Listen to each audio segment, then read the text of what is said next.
ಗಾಯಕ ಸೋನು ನಿಗಮ್ ಅವರು ಕನ್ನಡಿಗರಿಗೆ ಅವಮಾನ ಮಾಡಿರುವಂಥದ್ದು, ಅದರ ಜೊತೆಗೆ ಕನ್ನಡದ ಹಾಡನ್ನ ಹಾಡಿ ಎಂದಿದ್ದಕ್ಕೆ ಪೆಹಲ್ಗಾಮ್ ಘಟನೆಗೆ ಹೋಲಿಸಿರುವಂಥ ಸಂಬಂಧಪಟ್ಟಂತೆ ಇವತ್ತು ನಗರದ ಫ್ರೀಡಂ ಪಾರ್ಕ್ ಅಲ್ಲಿ ಕರ್ನಾಟಕ ರಕ್ಷಣಾ ವೇದಿಕೆಯ ಒಂದಷ್ಟು ಸದಸ್ಯರು ಇವತ್ತು ಪ್ರತಿಭಟನೆಯನ್ನು ಮಾಡಲಾಗ್ತದೆ. ಸೊ ಈ ಒಂದು ಪ್ರತಿಭಟನೆಯಲ್ಲಿ ಕನ್ನಡದಲ್ಲಿ ಕನ್ನಡ ಚಿತ್ರರಂಗಕ್ಕೆ ಅಪಾರ ಕೊಡುಗೆಯನ್ನು ನೀಡಿರುವಂತಹ ಗೀತ ಸಾಹಿತ್ಯ ರಚನೆಕಾರರಾಗಿರುವಂತಹ ಡಾಕ್ಟರ್ ವಿ ನಾಗೇಂದ್ರ ಪ್ರಸಾದ್ ಅವರು ಕೂಡ ಬಂದಿದ್ದಾರೆ. ನಾವು ಮಾತನಾಡಿಸ್ತಾ ಹೋಗ್ತೀನಿ.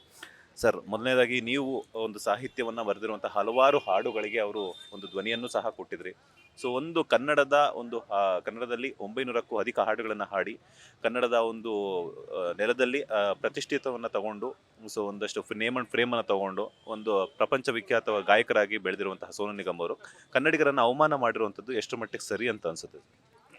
ನೋಡಿ, ಇಂಥ ಸಂದರ್ಭದಲ್ಲಿ ನನಗೆ ಮೊದಲಿಗೆ ನೆನಪಾಗೋದು SP ಬಾಲಸುಬ್ರಹ್ಮಣ್ಯಂ ಅವರು. ಅವರು 5 ದಶಕಗಳ ಕಾಲ ಕನ್ನಡ ಹಾಡುಗಳನ್ನು ಹಾಡಿ ಸಾವಿರಾರು, ಅಂದರೆ ಸೋನು ನಿಗಮ್ ಹಾಡಿರುವುದಕ್ಕಿಂತ ಬಹುಶಃ 4 ಪಟ್ಟು ಹೆಚ್ಚು ಹಾಡುಗಳನ್ನು ಹಾಡಿದ್ದಾರೆ. ಅಂಥ SP ಬಾಲಸುಬ್ರಹ್ಮಣ್ಯಂ ಅವರು ಆಂಧ್ರದವರು, ತೆಲುಗಿನವರು.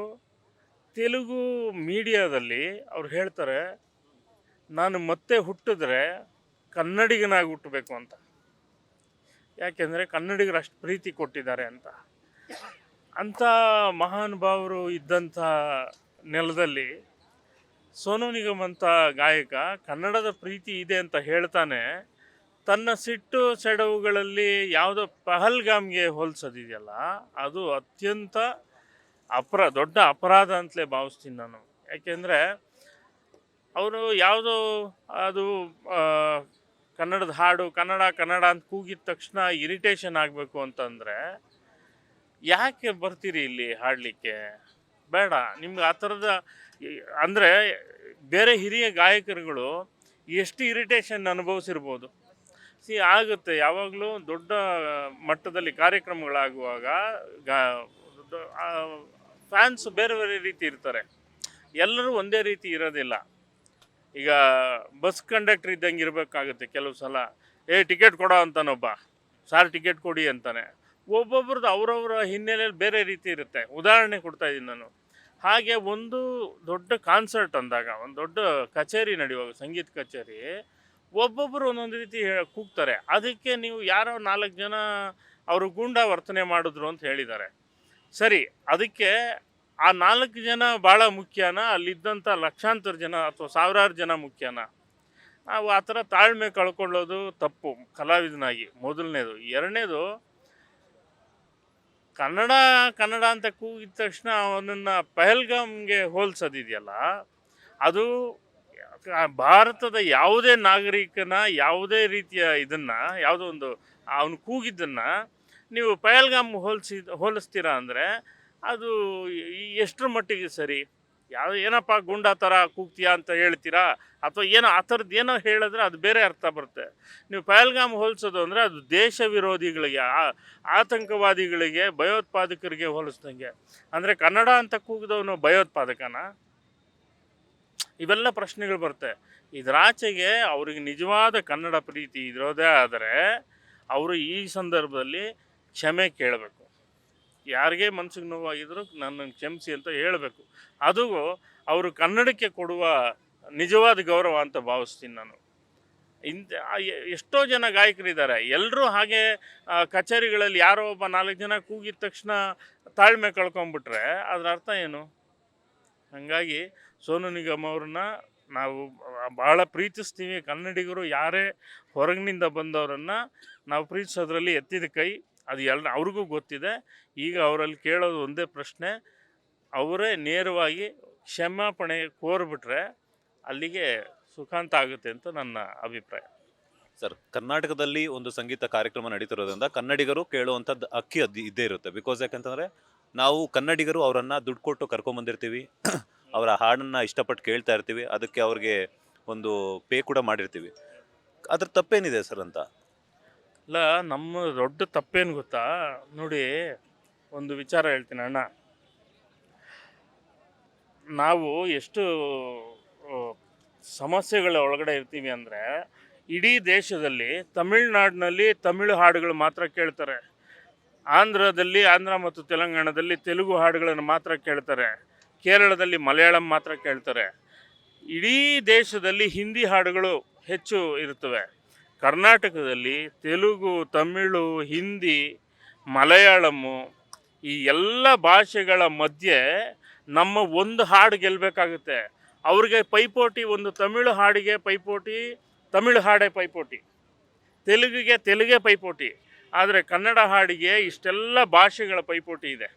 ಇಷ್ಟೆಲ್ಲ ಮಾಡಿ ನಾವು ಒಂದು ಹಾಡ್ತಿರ್ತೀವಿ. ನಮ್ಮಲ್ಲೂ ಏನು ತಪ್ಪಿದೆ ಅಂದರೆ, ನಮ್ಮ ರಾಜ್ಯ ಸರ್ಕಾರಗಳಾಗಲಿ ಅಥವಾ ಯಾವುದೇ ಇದಾಗಲಿ, ಯಾವುದೋ ಒಂದು ಉತ್ಸವ ಅಂದರೆ ಸೋನು ನಿಗಮ್ ಬೇಕು ನಮಗೆ. ಯಾವುದೋ ಒಂದು ನೀವು ದಸರಾ ಉತ್ಸವನ ಸೋನು ನಿಗಮ್ ಬೇಕು. ನಮ್ಮ ಯಾವುದೋ ಕಾಲೇಜ್ ಕಾರ್ಯಕ್ರಮನ ಯಾವುದೋ ಅದಕ್ಕೆ ಸೋನು ನಿಗಮ್ ಬೇಕು. ನಾನು ಸೋನು ನಿಗಮ್ನ ಕುರಿತು ಹೇಳ್ತಾ ಇಲ್ಲ, ಬೇರೆ ಭಾಷೆಯ ಗಾಯಕರು ಬೇಕು, ಅವ್ರ ಕಾನ್ಸರ್ಟ್ ಬೇಕು. ಸಂಗೀತಕ್ಕೆ ಭಾಷೆ ಇಲ್ಲ, ಇದೆಲ್ಲ ಒಂದು ಕಡೆ. ಆದರೆ ನಮ್ಮವ್ರಿಗೆ ನಾವು ಎಷ್ಟು ಗೌರವ ಕೊಡ್ತಾ ಇದ್ದೀವಿ. ಈಗ ನಮ್ಮನ್ನು ಯಾವುದೋ ಒಂದು ಕಾಲೇಜ್ ಅಂದ್ಕೊಳ್ಳಿ, ನೀವು ನಮ್ಮನ್ನು ಕರೆಸಿದ್ರು ಕೂಡ ಅಲ್ಲಿ ತೆಲುಗು ತಮಿಳು ಹಾಡನ್ನು ಡ್ಯಾನ್ಸ್ ಮಾಡ್ತಿದ್ರೆ ನಾವಿಷ್ಟು ವರ್ಷ ಇಲ್ಲಿ ಮಣ್ಣೊತ್ತಿದ್ದು ಏನಾಯಿತು ಅರ್ಥ? ಇಷ್ಟು ಕೆಲಸ ಮಾಡಿರ್ತೀವಲ್ಲ, ನಮ್ಮಲ್ಲಿರುವ ತಪ್ಪದು. ಈಗ ಅದೇ ಸೋನು ನಿಗಮ್ ಅದೇ ಕಾರ್ಯಕ್ರಮದಲ್ಲಿ ಅಲ್ಲಿಯ ತನಕ ಹಾಡಿದ ಹಾಡುಗಳು ಯಾಕೆ ಅವನು ಕನ್ನಡ ಕನ್ನಡ ಅಂತ ಕೂಗಬೇಕಾದ ಅನಿವಾರ್ಯ ಬಂತು ಹೇಳಿ? ಇವನು ಕನ್ನಡ ಹಾಡಿಲ್ಲ ಅಂತ ತಾನೆ. ಅಂದರೆ ನಮ್ಮಲ್ಲಿರೋ ತಪ್ಪೇನು, ಅವರನ್ನು ಕರೆಸಿ ಮೊದಲು ನೀನು ಕನ್ನಡ ಹಾಡಪ್ಪ, ಆಮೇಲೆ ಮಿಕ್ಕಿದ್ದು ನೋಡೋಣ ಅನ್ನೋ ಥರ ಇರಬೇಕೇ ಹೊರತು, ಅವ್ರಿಗೆ ಇಷ್ಟದ ಎಲ್ಲ ಹಿಂದಿ ಹಾಡುಗಳು, ತೆಲುಗು ತಮಿಳು ಹಾಡುಗಳು ಹಾಡಿ ಆಮೇಲೆ ನಾವು ಕನ್ನಡ ಅಂತ ಕೂಗಿದ ಮೇಲೆ ಅವ್ನು ಕನ್ನಡ ಹಾಡಬೇಕಾದ ಅನಿವಾರ್ಯತೆ ಇದೆಯಲ್ಲ, ಇದು ನಮ್ಮ ಕರ್ಮ. ಅಂದ್ರೆ ಎಲ್ಲೋ ಒಂದ್ ಕಡೆ ಸಂಗೀತ ಕಾರ್ಯಕ್ರಮವನ್ನು ಆಯೋಜನೆ ಮಾಡಿರುವಂತಹ ಆಯೋಜಕರು ಅವ್ರಿಗೆ ಕರ್ಕೊಂಬಂದಾಗಲೇ ಒಂದಷ್ಟು ಸಂಗೀತದ ಒಂದು ಕನ್ನಡದ ಹಾಡುಗಳನ್ನ ಹಾಡಿ ಅಂತ ಹೇಳಿದ್ರು. ಅಲ್ಲಲ್ಲ, ನಾವು ಹೇಳಬೇಕಾದ್ದೇ ನಮ್ಮ ಕರ್ಮ ಅಂತ ಇದ್ದೀನಿ ನಾನು. ನಾವು ಹೇಳಬೇಕಾ ನೀನು ಕನ್ನಡ ಹಾಡಪ್ಪ ಅಂತ? ಅದು ನಮ್ಮ ಹಕ್ಕದು ಮತ್ತು ಅವರ ಕರ್ತವ್ಯ. ಅದು ಇಲ್ಲಿ ಬಂದ ಮೇಲೆ ಕನ್ನಡ ಹಾಡಬೇಕಂತ ಅವ್ರ ಕರ್ತವ್ಯ. ಅದು ಯಾರೇ ಗಾಯಕ ಆದರೂ, ಯಾವುದೇ ಕಚೇರಿ ಆದರೂ ಅಷ್ಟೇ, ಸಂಗೀತ ಕಚೇರಿ, ಕನ್ನಡ ಹಾಡಬೇಕು, ಕನ್ನಡಕ್ಕೆ ಪ್ರಾಶಸ್ತ್ಯ ಕೊಡಬೇಕು. ಆಮೇಲೆ ಉಳಿದದ್ದು ಏನೋ ಬೇರೆ ಪರಭಾಷಿಕರು ಇಲ್ಲಿರೋದ್ರಿಂದ ಅವರನ್ನು ಗೌರವಿಸ್ಬೇಕಾಗಿರೋದ್ರಿಂದ ಉಳಿದದ್ದು ಅವರಿಗೆ, ಮೊದಲ ಪ್ರಾಶಸ್ತ್ಯ ನಮಗೇನೆ ಅಲ್ವಾ? ಹಂಗಾಗಿ ಈ ಥರದ ಅಪಸವ್ಯಗಳು ನಡೀತಾ ಇರ್ತವೆ. ಇದು ಇನ್ನು ಮುಂದೆ ಆದರೂ ಅಂಥದ್ದು ನಡೀಬಾರ್ದು. ನಾವು ಕನ್ನಡ ಕನ್ನಡ ಅಂತ ದೈನೇಸಿ ಸ್ಥಿತಿಯಿಂದ ಕೇಳಬೇಕಾದ ಅನಿವಾರ್ಯತೆ ಸೃಷ್ಟಿ ಆಗಬಾರ್ದು. ಅವರೇ ಕನ್ನಡ ಹಾಡಬೇಕು. ಸರ್, ಇನ್ನೂ ಒಂದು ನೀವು ಹೇಳ್ತಿದ್ರೆ ಒಂದು ನೆನಪಾಗ್ತದೆ. ಸೊ ನೀವು ಎಲ್ಲ ಹಾಡುಗಳು ನಮ್ಮ ಕರ್ನಾಟಕದಲ್ಲಿ ಕೇಳ್ತಿದ್ದೀವಿ ಅಂತ ಒಂದು ಮಾತನ್ನು ಹೇಳಿದೆ. ಅದ್ರ ಜೊತೆಗೆ ಎಲ್ಲ ಭಾಷೆಗಳನ್ನು ಸಹ ಹಾಡ್ತಾರೆ. ನಮ್ಮ ಕನ್ನಡಿಗರು ಬೇರೆ ಭಾಷೆಗಳನ್ನು ಕಲಿಯುವಂತಹ ಬರದಲ್ಲಿ ಕನ್ನಡವನ್ನು ಪರಭಾಷಿಗರಿಗೆ ಕಲಿಸುವಂತಹ ಒಂದು ಪ್ರಯತ್ನವನ್ನು ಮಾಡುವಂಥದ್ರಲ್ಲಿ ವಿಫಲರಾಗ್ತಿದ್ದಾರೆ ಅನ್ನುವಂಥದ್ದು. ಇಲ್ಲ, ಅದು ಮೊದಲಿಂದ ಇದ್ದದ್ದೇ. ನಮ್ಮ ನೋಡಿ ಎಲ್ಲಿಂದ ಶುರುವಾಗಿದೆ ಅಂದರೆ, ಕೇಂದ್ರ ಸರ್ಕಾರ ಹಿಂದಿ ದಿವಸ್ ಅಂತ ಮಾಡುತ್ತೆ. ಆ ದುರದೃಷ್ಟ ಅದು. ಭಾರತೀಯ ಭಾಷೆಗಳ ದಿವಸ ಅಂತ ಏನಾದರೂ ಮಾಡಿದ್ದಿದ್ರೆ ಅದು ಎಲ್ಲ ಭಾಷೆಗಳಿಗೂ ಸಿಕ್ಕ ಗೌರವ ಆಗ್ತಿತ್ತು. ಹಿಂದಿ ದಿವಸ್ ಅನ್ನೋ ಒಂದು ಮಾಡಿದೆಯಲ್ಲ, ಅದರ ಮೂಲಕ ಏನು ನಮಗೆ ಇದು ಕೊಟ್ಟ ಹಾಗಾಯಿತು, ಗೌರವ ಕೊಟ್ಟ ಹಾಗಾಯಿತು. ಈ ಥರದ್ದು ತುಂಬ ವಿಷಯಗಳಿದ್ದಾವೆ. ನಾವು ಇಲ್ಲಿ ಕನ್ನಡ ಕಲಿಸ್ಲಿಕ್ಕೆ, ಕನ್ನಡ ಅಭಿವೃದ್ಧಿ ನೋಡಿ, ಒಂದು ಭಾಷೆಗೆ ಅಭಿವೃದ್ಧಿ ಪ್ರಾಧಿಕಾರ ಬೇಕು ಅಂದರೆ, ಈ ದೇಶದ ಈ ವಿಶ್ವದ ಅತ್ಯಂತ ಪ್ರಾಚೀನ ಭಾಷೆಗಳಲ್ಲಿ ಒಂದಾಗಿರುವಂಥ ಕನ್ನಡಕ್ಕೆ ನಮ್ಮದೇ ನೆಲದಲ್ಲಿ ಅಭಿವೃದ್ಧಿ ಪ್ರಾಧಿಕಾರ ಅಂತ ಒಂದು ಬೇಕಲ್ಲ, ಕನ್ನಡವನ್ನು ಅಭಿವೃದ್ಧಿ ಮಾಡಲಿಕ್ಕೆ. ಅದು ನಮಗೆ ನಾಚಿಕೆಗೇಡು ಅನ್ಸಲ್ವಾ? ನಾವು ಅಭಿವೃದ್ಧಿ ಮಾಡೋಕ್ಕೆ ಒಂದು ಪ್ರಾಧಿಕಾರ ಇಟ್ಕೋಬೇಕಾ? ಕನ್ನಡನ ನಾವು ಬಳಸಬೇಕು, ಬಳಸಿದ್ರೆ ಬೆಳೆಯುತ್ತೆ ಅದು ಅಲ್ವಾ? ಬೇರೆ ಭಾಷಿಕರಿಗೆ ಕಲಿಸ್ಬೇಕು, ಅದಕ್ಕೊಂದು ಅಭಿವೃದ್ಧಿ ಪ್ರಾಧಿಕಾರನೇ ಇದೆಯಲ್ಲ. ನಾನು ಅಲ್ಲೇ ಯೋಚನೆ ಮಾಡ್ತೇನೆ, ಮೂಲದಲ್ಲೇ ನಾವೆಷ್ಟು ಹಿಂದೆ ಇದ್ದೀವಿ ಅಂತ. ಪರಭಾಷಿಕರಿಗೆ ಕನ್ನಡ ಕಲಿಸ್ಬೇಕು ಅಂತ ಹೊಸ ಏನು ಸರ್ಕಾರ ಕೂಡ ಒಂದು ಇದನ್ನು ಮಾಡಿಕೊಂಡಿದೆ.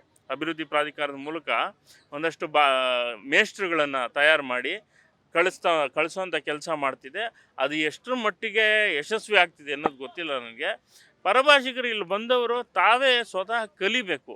ನಾವು ಹೇಗೆ ಎಲ್ಲೋ ಹೋದರೆ, ಈಗ ನಾನು ಮೊನ್ನೆ ಕುಂಭಮೇಳಕ್ಕೆ ಹೋಗಿದ್ದೆ.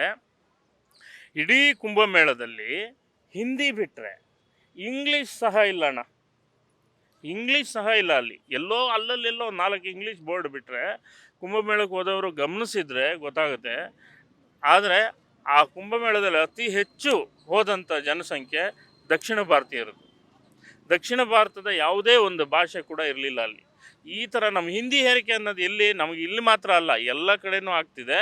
ಇವುಗಳ ವಿರುದ್ಧ ನಾವು ಧ್ವನಿ ಎತ್ತಬೇಕಾಗಿದೆ. ಒಂದ್ ಕಡೆ ಬ್ಯಾನ್ ಆಗ್ಬೇಕಾಗಿರುವಂತದ್ದು ವಿಚಾರ ಕೇಳಿ ಬರ್ತಾರೆ, ಅದ್ರ ಜೊತೆಗೆ ಬಂಧನ ಆಗ್ಬೇಕು ಅನ್ನುವಂಥದ್ದು. ಮತ್ತೊಂದ್ ಕಡೆ ಕನ್ನಡದ ಕಾರ್ಯಕ್ರಮಗಳಲ್ಲಿ ಅವರು ಪಾರ್ಟಿಸಿಪೇಟ್ ಮಾಡಬಾರ್ದು, ಕನ್ನಡದ ನಿರ್ಮಾಪಕರಾಗಿರ್ಬೋದು, ಸಂಗೀತ ನಿರ್ದೇಶಕರಾಗಿರ್ಬೋದು, ಅವ್ರು ಮುಂದಿನ ದಿನಗಳಲ್ಲಿ ಕ್ಷಮೆಯನ್ನ ಆಚಿಸೋವರೆಗೂ ಕೂಡ ಅವರು ಯಾವುದೇ ಒಂದು ರೀತಿಯಂತಹ ಅವಕಾಶಗಳನ್ನು ಕೊಡಬಾರದು ಅಂತ ಹೇಳ್ತಾ ಇದ್ದಾರೆ. ಫೈನಲಿ ನೀವು ಕನ್ನಡಿಗರಲ್ಲಾಗಿರ್ಬೋದು, ಕನ್ನಡ ಸಾಹಿತ್ಯದಲ್ಲಿ ಲೋಕದಲ್ಲಿ ನಿಮ್ಮದೇ ಅಂತ ಒಂದಷ್ಟು ಕೊಡುಗೆಯನ್ನು ಕೊಟ್ಟಿರೋದ್ರಿಂದ ಏನ್ ಹೇಳ್ತೀರಾ ಸಂಗೀತ ನಿರ್ಮಾಪಕರಿಗಾಗಿರ್ಬೋದು, ನಿರ್ದೇಶಕರಿಗಾಗಿರ್ಬೋದು? ಕರ್ನಾಟಕ ರಕ್ಷಣಾ ವೇದಿಕೆ ಏನು ಕನ್ನಡ ಪರವಾದ ಧ್ವನಿಯನ್ನು ಮೊದಲಿನಿಂದ ಎತ್ಕೊಂಡು ಬಂದಿದೆ, ಆ ಎಲ್ಲ ಧ್ವನಿಗೂ ನಮ್ಮ ಸಹಮತ ಇದ್ದೇ ಇದೆ. ಈ ವಿಷಯದಲ್ಲೂ ಅಷ್ಟೇ ರಕ್ಷಣಾ ವೇದಿಕೆಯಿಂದ ಪೊಲೀಸ್ ಕಂಪ್ಲೇಂಟ್ ಕೊಟ್ಟಿದ್ದಾರೆ. ಅದು ಸರಿಯಾದ ಇದು ನೆಲೆ ಅದು. ಮತ್ತು ಸೋನು ನಿಗಮ್ ಅವರು ಕ್ಷಮೆ ಕೋರಬೇಕು. ತಕ್ಷಣ ಈಗಾಗಲೇ ಕಾರ್ಯಪ್ರವೃತ್ತರಾಗಿದ್ದಾರೆ ಪೊಲೀಸ್ನವರು ಅನ್ನೋದು ನನಗೆ ಗೊತ್ತಾಗಿದೆ. ತಕ್ಷಣ ಅವರು ಕ್ಷಮೆ ಕೋರ್ಬೇಕು ಸರ್, ಬೇರೆ ಇಲ್ಲ. ಅವ್ರು ನಿಜವಾಗಿ ಕ್ಷಮೆ ಕೋರಬೇಕು. ಸುಮ್ಮನೆ ಏನೋ ಕಾಟಾಚಾರಕ್ಕೆ ನಾನು ವಿಷಾದ ವ್ಯಕ್ತಪಡಿಸ್ತೇನೆ, ಈ ನಮ್ಮ ಸತ್ಯರಾಜ್ ಅವರೆಲ್ಲ ಮಾಡೋದ್ರಲ್ಲ ಹಿಂದೆ, ಆ ಥರ ಮಾಡ್ದೇ ಕ್ಷಮೆ ಕೋರಬೇಕು ಅವರು. ಮತ್ತು ನಾವು ಆಮೇಲೆ ನಮ್ಮಲ್ಲಿ ಏನಂದರೆ ನಮ್ಮಲ್ಲೇ ಯಾರ್ಯಾರು ನಮ್ಮ ಇವರು ಸಂಗೀತ ನಿರ್ದೇಶಕರುಗಳಿಗೆಲ್ಲ ಧಮಕಿ ಹಾಕೋದೆಲ್ಲ ನಾವು ಬಿಡಬೇಕು. ಯಾಕೆಂದರೆ ಎಲ್ಲ ಕನ್ನಡದ ಕೆಲಸನೇ ಮಾಡೋದು, ಯಾರು ಇಲ್ಲಿ ಇದು ಮಾಡೋವಂಥದ್ದಲ್ಲ. ನಮ್ಮವರು ಕೂಡ ಈಗ ಟಿ ವಿ ಚಾನಲ್ಗಳು ಮತ್ತು FM ನಾವು ಹೋಗಿ ಧಮಕಿ ಹಾಕಿ ನಿಲ್ಲಿಸ್ತೀವ? ನೀನು ಕನ್ನಡದ ಅವಕಾಶ ಕೊಡಬಾರ್ದು, ನೀನು ಹಾಡಿಸ್ಬಾರ್ದು ಅಂತ ಹೇಳ್ತೀವಲ್ವಾ? ನೀನು ಹಾಡು ಕೇಳಿಸ್ಬಾರ್ದು ಅಂತ ಯಾವ್ದಾದ್ರು FM ಟಿ ವಿ ಚಾನಲ್ಗೆ ಹೇಳಿದ್ದೀವ? ನೀನು ಹಾಡು ಕೇಳಬಾರ್ದು, ಕಿವಿ ಮುಚ್ಕೋಬೇಕು ಅಂತ ಯಾರು ಕನ್ನಡಿಗರಿಗೆ ಹೇಳಿದ್ದೀವ? ಹಂಗಾಗಲ್ಲ. ಅದು ಸಹಜವಾಗಿ ಏನು ಅಂತಂದರೆ ನಮ್ಮ ಇಡೀ ಚಿತ್ರರಂಗ ಯಾವತ್ತೂ ಅಷ್ಟೇ ಒಂದು ಒಗ್ಗಟ್ಟಾಗೇ ಇದೆ ಆ ವಿಷಯದಲ್ಲಿ. ಯಾರಾದರೂ ಒಬ್ಬರನ್ನ ಅಸಹಕಾರ ಕೊಡೋದು ಅಂತ, ನಾವು ಯಾರನ್ನ ಬ್ಯಾನ್ ಮಾಡೋದು ಅನ್ನೋ ಪದ ಬಳಸಲ್ಲ. ಅಸಹಕಾರ, ನಾವು ಸಹಕಾರ ಕೊಡಲ್ಲಪ್ಪ ನಿನಗೆ ಅಂತ. ಇದನ್ನು ರಾಜ್ಯ ಸರ್ಕಾರ ಕೂಡ ಮಾಡಬೇಕು. ಈ ಥರದ ಕನ್ನಡದ ವಿಷಯ ಬಂದಾಗ ರಾಜ್ಯ ಸರ್ಕಾರ ಕೂಡ ತನ್ನ ಧ್ವನಿಯನ್ನು ಸೇರಿಸಬೇಕು ಅಂತ ಬಯಸ್ತೀವಿ ನಾವು. Thank you. ಇದಾಗಿತ್ತು ಡಾಕ್ಟರ್ ವಿ ನಾಗೇಂದ್ರ ಪ್ರಸಾದ್ ಅವರ ಮಾತು. ಕ್ಯಾಮರಾ ಪರ್ಸನ್ ರಾಘವೇಂದ್ರ ಸ್ವಾಮಿ ಜೊತೆ Manjunath Srinivas, boss TV Kannada, Bengaluru. Latest ಹಾಗೂ ಇಂಟ್ರೆಸ್ಟಿಂಗ್ ಸುದ್ದಿಗಳಿಗಾಗಿ ಬಾಸ್ ಟಿವಿ ಕನ್ನಡ ಚಾನೆಲ್ನ ಸಬ್ಸ್ಕ್ರೈಬ್ ಮಾಡಿ. ಹಾಗೆಯೇ ಬೆಲ್ ಐಕಾನ್ ಪ್ರೆಸ್ ಮಾಡಿ. ಇದರ ಜೊತೆಗೆ ಫೇಸ್ಬುಕ್, ಇನ್ಸ್ಟಾಗ್ರಾಮ್, ಎಕ್ಸ್ನಲ್ಲೂ ಮಿಸ್ ಮಾಡದೆ ಫಾಲೋ ಮಾಡಿ.